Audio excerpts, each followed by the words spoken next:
Hi, this is Beverly Leonard, the poet with a message, and I have a message for you today entitled The Homegoing Celebration. I went to a homegoing celebration just the other day to support the grieving family and my last respect to pay.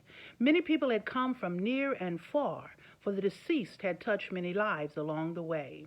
It reminded me of a family reunion that day.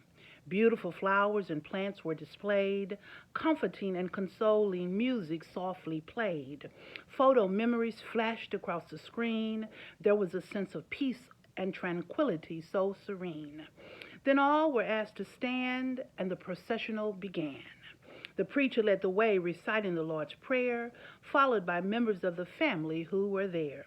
The preacher made his way to the pulpit, and in reserved seats the family did sit. Scriptures from the Old and New Testaments were read. Then a prayer by a minister on the roster was said.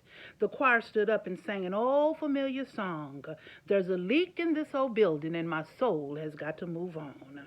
The song moved many, and many tears began to flow, for the death and demise of the deceased one caused many people sorrow, grief, and woe. But the preacher stood up and reminded us that this was a homegoing celebration and that we should rejoice, be happy, and be glad instead of being downhearted, heartbroken, and sad.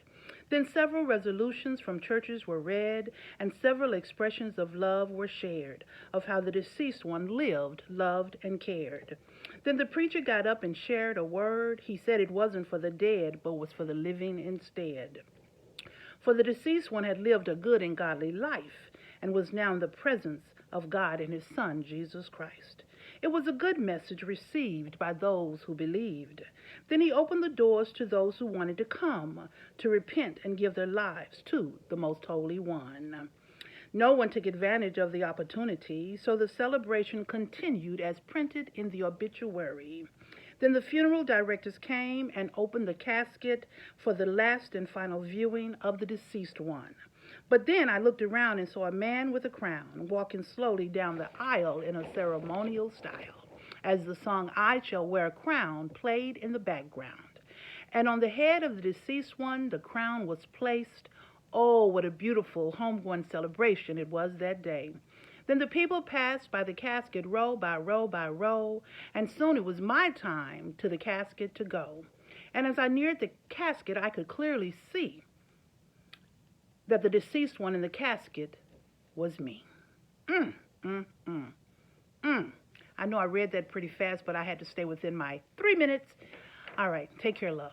I love y'all. Bye. Mwah.